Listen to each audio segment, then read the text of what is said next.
il se peut que durant cette vidéo, vous voyez deux temporalités différentes. J'ai un peu filmé dans tous les sens. Bon, voilà, vous allez me voir avec une autre tenue, avec d'autres lunettes, enfin voilà.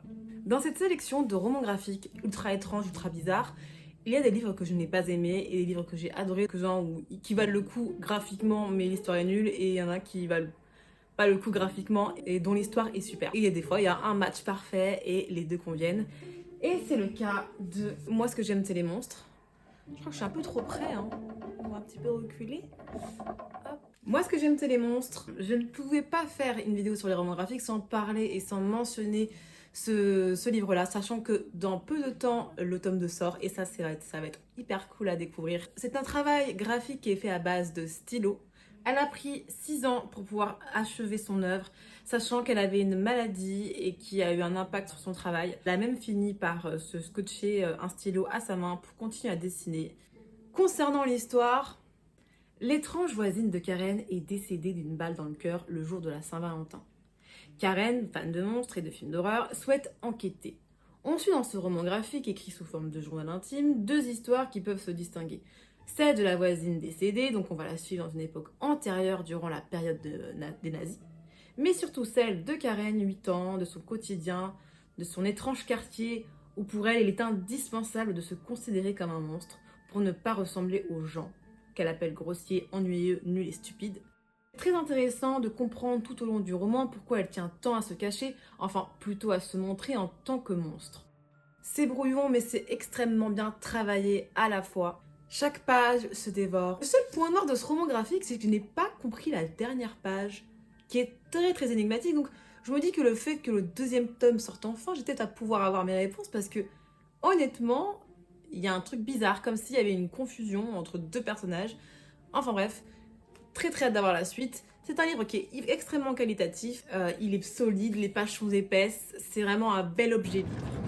On va partir sur un récit que j'ai beaucoup moins aimé, qui s'appelle La couleur des choses, de Martin Panfaux. Alors pour le coup, ce qui m'a intrigué fortement dans ce roman, ça va être sa forme, et pas son histoire. Parce que son histoire est complètement, vraiment basique de chez basique, rien d'intéressant du tout.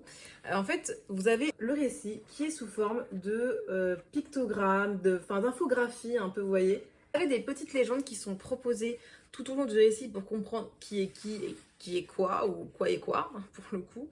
Et vous avez vraiment, c'est vraiment un concept que j'avais jamais vu en BD. Vraiment, c'est assez particulier. On va suivre un jeune anglais de 14 ans qui vit dans un quartier compliqué, qui se fait harceler, qui a besoin d'argent. Tout ne se passe pas bien à la maison. Un jour, il a, je ne sais plus de quelle idée, il va avoir une voyante qui lui indique qu'il va gagner le gros lot au PMU, là je sais plus comment ça s'appelle, là quand il y a la course de chevaux. Donc il va gagner le gros lot, il ramène tout ça à la maison. Le problème c'est que d'un jour à l'autre, sa maman est dans le coma, son père disparaît. Et l'argent n'est plus là, hein, voilà, si je me souviens bien.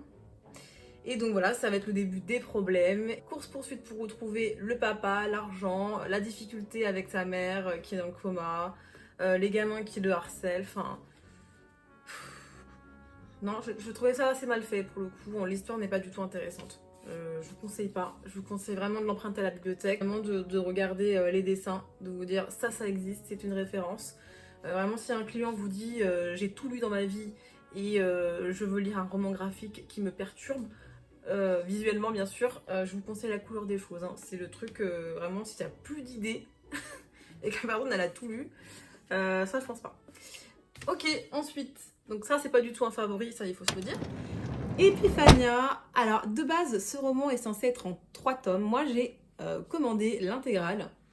Est-ce que je regrette? Peut-être, parce que les couvertures étaient quand même très sympathiques, il faut se le dire. Je vous les mettrai à l'écran parce qu'elles sont super belles et c'est ça qui m'a directement captivée. Sous couvert d'un psychédélique pastel, traite à contrario un sujet assez sérieux. Ce roman graphique traite de thématiques contemporaines et historiques. L'artiste n'invente rien, on finit toujours par se re-questionner sur ces thématiques-là.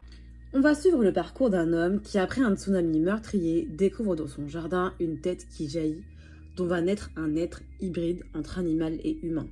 Ce n'est pas le seul à être né de la sorte, beaucoup poussent dans d'autres jardins. Cette nouvelle espèce hybride va engendrer de gros questionnements et réactions dans la société. Questions de pouvoir, racisme, crise identitaire, parentalité, écologie, ces nouvelles créatures intriguent, effraient et tendent à révéler les plus sombres aspects de l'humanité. J'ai beaucoup aimé les graphismes, les fusions, les questionnements, un livre qui ne laisse pas indifférent. Le 3e tome est vraiment imprévisible. L'une des théories hyper intéressantes de cette BD, c'est que ces créatures seraient venues sur la Terre pour, entre guillemets, supprimer l'humanité. Une théorie qui est quand même plutôt sympathique, car les humains pollueraient trop et qu'elle serait un mélange parfait pour respecter la Terre. C'est pas un texte qui se lit à la va-vite, c'est vraiment un roman graphique extrêmement intéressant. Les dessins sont superbes, tout est super dans ce roman graphique, il est très poignant. Le 3e tome est complètement inattendu, moi je m'attendais pas du tout. Enfin, de toute façon, je ne savais même pas où le livre allait nous mener, mais la fin est complètement inattendue, enfin, inimaginable le truc. Enfin, j'aurais jamais cru que ça allait finir comme ça, ou que ça allait se développer de la sorte. Tout couvert d'une apparence très pastel, on aborde des sujets assez durs. Il y a vraiment des thématiques très dures, très sombres en fait finalement, puisque c'est juste le reflet de notre humanité en fait finalement, de l'histoire de l'humanité, et il n'y a pas que des belles choses hein, malheureusement concernant les humains et leur rapport à l'autre et à la nature.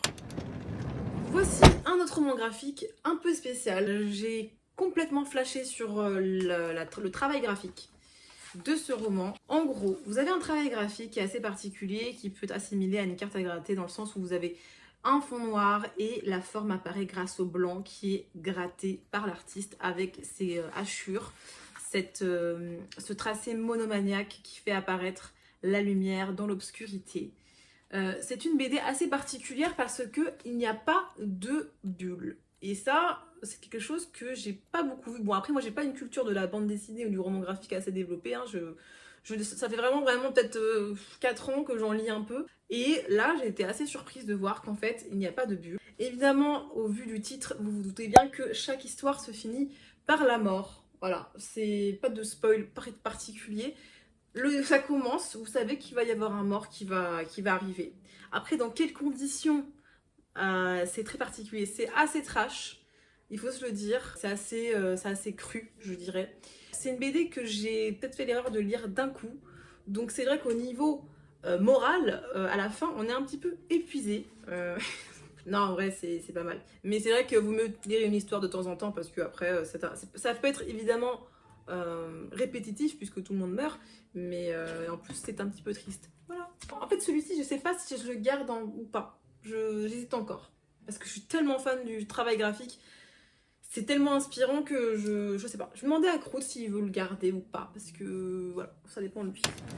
On va passer à une saga en 4 tomes. Malheureusement, l'auteur est mort. Donc on n'aura plus de pépites de la sorte. Je ne sais pas, c'est triste. Déjà, la première spécificité de cette BD, c'est que elle est entre le roman graphique et le conte. Donc vous avez des pages qui sont dédiées, écrites. Voilà, juste des pages un peu comme un conte. En plus, la mise en page est magnifique. Vous avez une page en or qui présente les ancêtres. Parce qu'on va parler d'une lignée. C'est une BD qui est en noir et blanc, donc c'est assez particulier.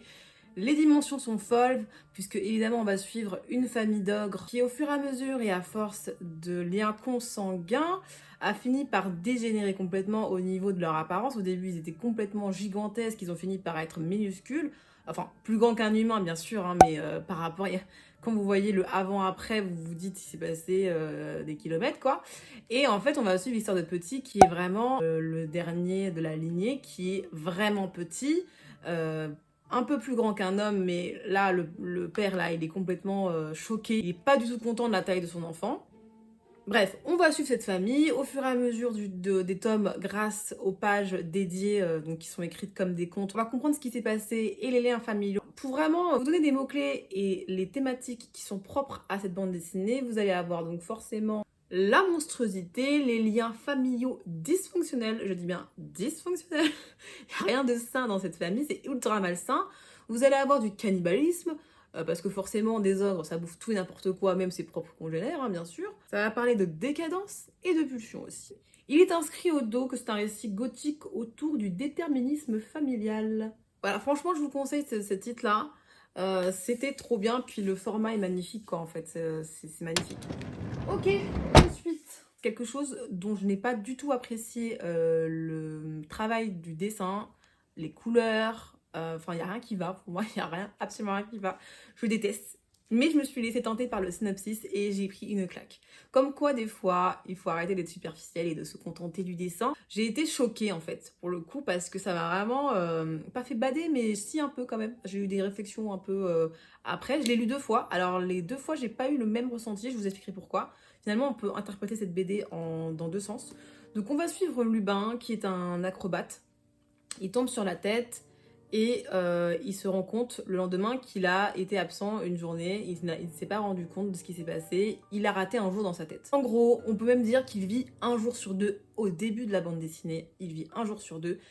Il va se rendre compte qu'une autre personnalité prend le dessus et vit sa vie comme si de rien n'était. Ils sont un petit peu opposés, c'est pas du tout le même type de personnalité quand il est l'autre personne. Effectivement, tout ce truc va lui poser problème puisque il vit sa vie de façon entrecoupée. C'est-à-dire que plus le temps avance, plus les jours où il est conscient de lui-même s'espacent. C'est-à-dire qu'au début, c'était un jour sur deux, puis ça devient 2 jours sur 7, etc. Enfin, au fur et à mesure, ces jours disparaissent en fait.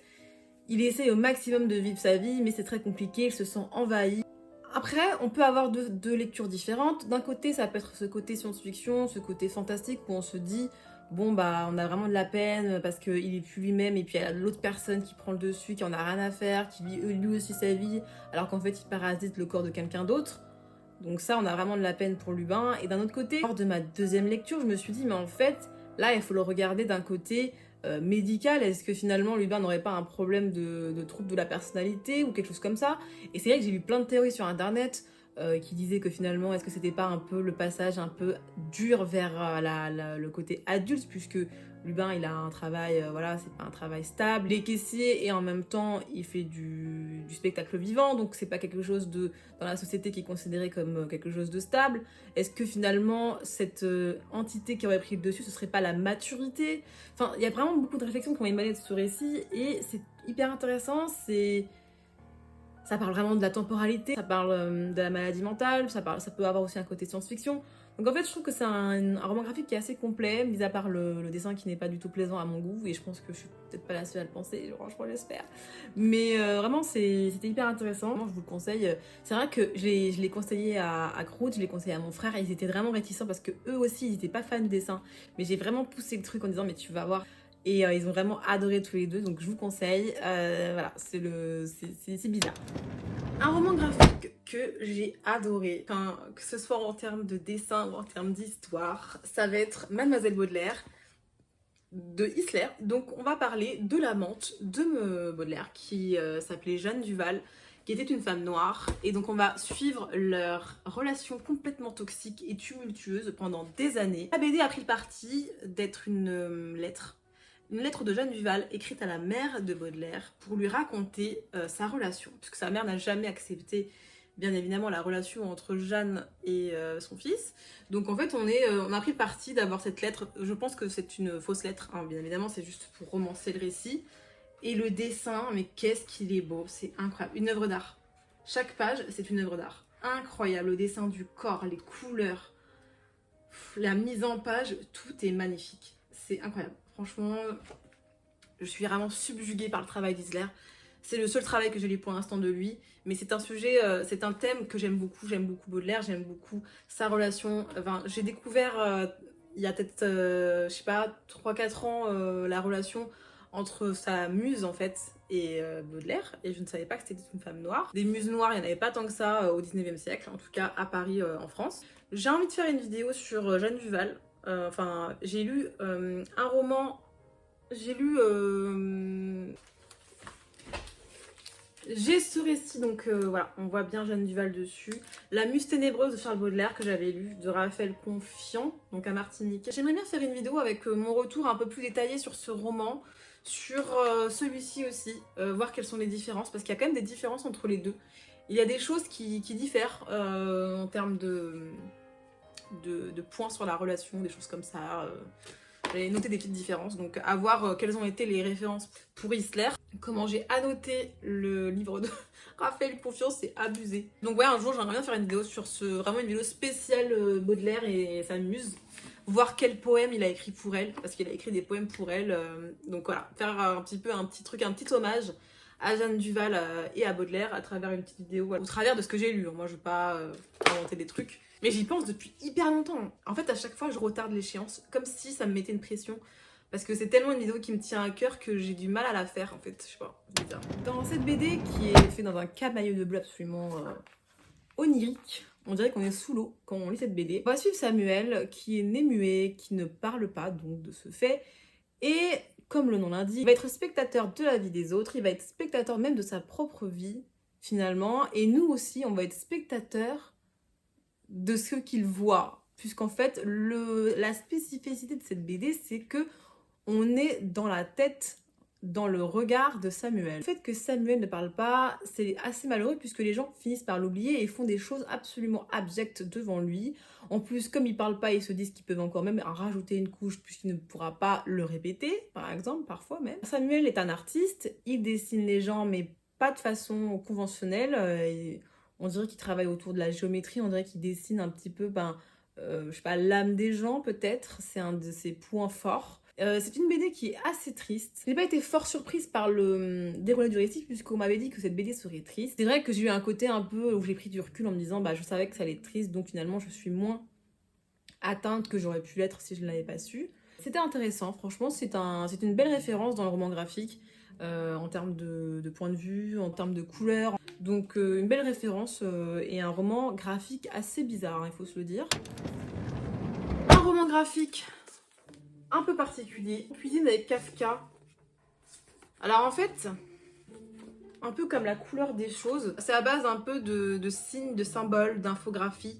C'est plus des jeux de mots, des réflexions sur la littérature en règle générale. Et je crois que c'est un mec qui est sur Insta à la base, je savais même pas. Et en gros, il a fait une BD avec toutes ses meilleures planches, j'imagine. Je sais pas. Je l'ai lu, mais je crois que je le relirai pas, donc pareil, je pense que je vais le vendre. C'est un truc curieux sur le coup, mais après, ça se relit pas, quoi. Voilà, hein. Ça peut faire sourire, mais voilà. On va passer à Frankenstein. Alors, c'est un format un peu bizarre. Comment le comparer? Là, on va parler d'un de mes coups de cœur en roman graphique, Frankenstein. Donc, en fait, c'est la suite du roman de Mary Shelley. Et ce qui est intéressant, c'est qu'on va garder les mêmes problématiques que dans le tome, de... On va garder les mêmes problématiques que dans le roman de Mary Shelley, c'est-à-dire le rejet du créateur, le rejet du père, la difficulté de vivre dans un monde où on n'a pas demandé à vivre. Et donc c'est un peu la suite indirecte. Le travail graphique est assez impressionnant, il faut se le dire. Vous avez vraiment des pleines pages de dessins. Vous n'avez pas forcément des cases comme une BD traditionnelle. Et le travail graphique est vraiment hyper intéressant. L'artiste n'a pas pu finir sa BD parce qu'il est décédé, donc vous allez avoir une fin un peu brouillonne qui a été continuée par un autre artiste. Donc la fin est un petit peu... un peu étrange, c'est pas la même chose. Je vous conseille le roman graphique pour avoir, entre guillemets, un peu plus sur la suite de cette... sur la créature de Frankenstein, finalement. J'espère que je l'ai pas abîmé. Pour continuer dans les romans graphiques inspirés de la littérature, on est sur Les Contes macabres de Baudelaire. Ça va être une sélection de nouvelles de Edgar Allan Poe par Benjamin Lacombe, qui est un illustrateur absolument génial. Et donc là, vous avez un ensemble de nouvelles.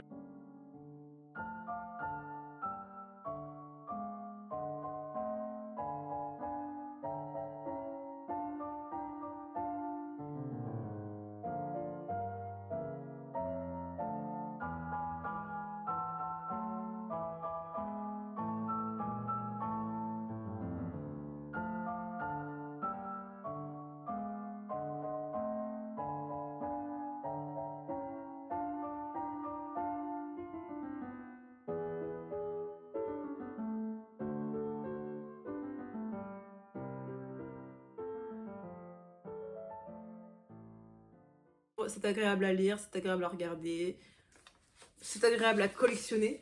J'attends avec impatience, je le sais depuis peu, mais j'attends avec impatience la version de Dorian Gray. Non mais là, il y a quelqu'un sur Instagram qui me l'a dit, que Dorian Gray allait sortir là bientôt.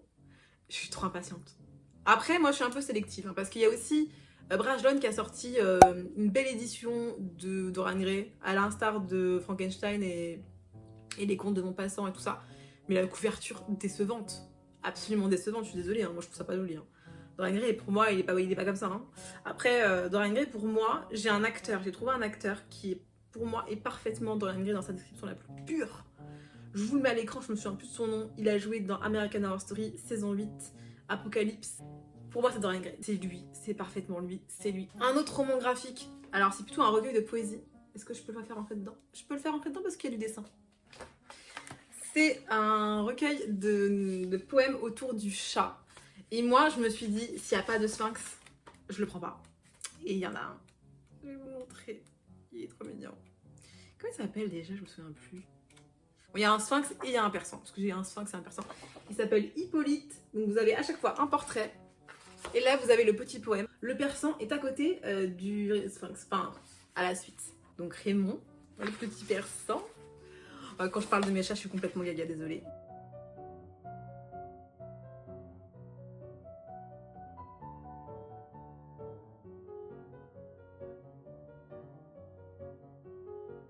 Très très mignon. Trop mignon, j'aime trop ce livre, il est trop cute. Après, il y a un chien dedans, je comprends pas. Enfin, un truc quoi. Qu'est-ce qu'il fait là, je ne sais pas. J'ai voulu l'intégrer dans les romans graphiques. On avait fait une vidéo de cabinet de curiosité littéraire sur nos livres sur les animaux étranges, que ce soit, enfin sur les animaux du plus normal au plus étrange. Terra Ultima, je l'ai acheté uniquement pour la beauté des images. Parce que franchement, c'est somptueux. Je l'ai commencé, j'avoue, je l'ai pas lu jusqu'au bout parce que un peu la flemme. Mais c'est un livre pour enfants à la base. Hein. En gros, on va suivre donc des explorateurs qui vont arriver sur une île où les animaux ont fusionné. Vous allez avoir des échelles complètement différentes. Et ce qui est intéressant avec ce livre, c'est on peut les voir. À côté, vous avez un humain. Et donc parfois, une girafe mélangée à un escargot ne sera pas forcément très grande. Que ce soit en termes de fusion ou en termes d'échelle, je trouve ça captivant. Très très bel ouvrage à mettre dans un cabinet de curiosité parce que c'est trop beau, c'est magnifique. Et une collection qui est sortie avec, en collaboration avec un musée.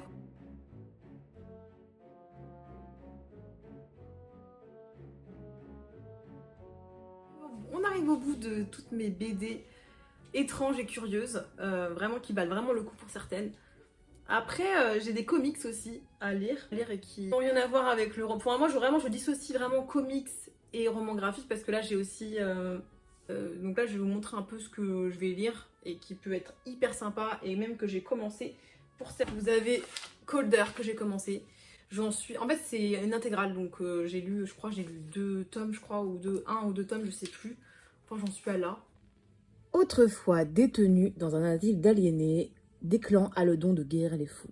Mais à chaque fois qu'il utilise ses capacités, son corps refroidit un peu plus. Pire encore, son utilisation a attiré un prédateur démoniaque qui le poursuit à travers une version cauchemardesque de Boston. Visions infernales, créatures effrayantes et autres hallucinations morbides sont au programme. En fait, le méchant dans ce tome-là, enfin le méchant dans Colder, ce que lui il veut, c'est que les personnes qui ont des problèmes mentaux se suicident en fait. Et comme ça, ils récupèrent un peu leur énergie. Et c'est terrible, hein, parce que c'est comme si c'était un petit démon dans l'oreille de quelqu'un qui le pousse à bout et tout. Enfin, c'est vraiment dur à lire un peu des fois. C'est complètement antagoniste. Il y en a un qui veut aider les gens qui ont des problèmes, il y en a un qui veut complètement les absorber, quoi. Tel un vampire. Donc non, hyper beau. L'univers graphique est absolument somptueux. Et ce que j'apprécie, et ce qui est rare dans les comics, c'est que de A à Z, c'est la même personne qui dessine. Parce que moi j'ai remarqué, hein, je lis parfois des comics, je feuillette le début pour pas me spoiler, je me dis « Oh mais c'est magnifique, c'est bien dessiné !» Et quand j'achète le comics, je me rends compte qu'en fait, c'est pas le même dessinateur jusqu'au bout. Et des fois, c'est immonde, complètement pas mon style, on perd complètement l'énergie du dessin et ça me plaît absolument pas. C'est comme Walking Dead, j'avais acheté le tome 1, j'avais adoré les dessins, et puis après, vous connaissez la suite, hein, les dessins sont absolument dégueulasses. Moi, j'ai même pas reconnu qui était qui, j'ai eu du mal à reconnaître les personnages dès le début. Voilà, je râle un peu sur les dessins parce que moi je suis assez sensible au niveau des dessins. Donc là, ce que je peux apprécier, c'est que de A à Z, c'est le même dessinateur. Vous avez l'intégrale 1 des Simpsons Horror Show. Ce qui est intéressant, c'est que là, par contre, moi j'apprécie, c'est que vous avez tout au long des aventures des dessinateurs qui vont réinterpréter le graphisme des Simpsons. Et ça, j'apprécie. C'est une collection en 3 tomes. Le deuxième tome est sorti, je crois. Et en plus, c'est une BD qui est triée par thématique. Vous avez celui-ci, qui est en 2 tomes, donc une histoire de science-fiction quasiment post-apo, un peu, je sais pas si c'est de la dystopie, mais en tout cas vous allez avoir un riche personnage qui va inviter tous ses amis dans son manoir là, ou dans sa villa, je sais plus, passer la fin du monde ensemble. Je crois que c'est ça. Bon, je l'ai pas du tout commencé, et ça fait trop longtemps que je veux le commencer, et à chaque fois je sais pas ce qui se passe, mais j'arrive pas à le commencer. Donc voilà, il faut absolument que je le lise. Et c'est lourd celui-là. Vous avez cette brique qui est extrêmement lourde, donc Lock and Kill intégrale, qui a été écrite par Joe Hill, donc le fils de Stephen King.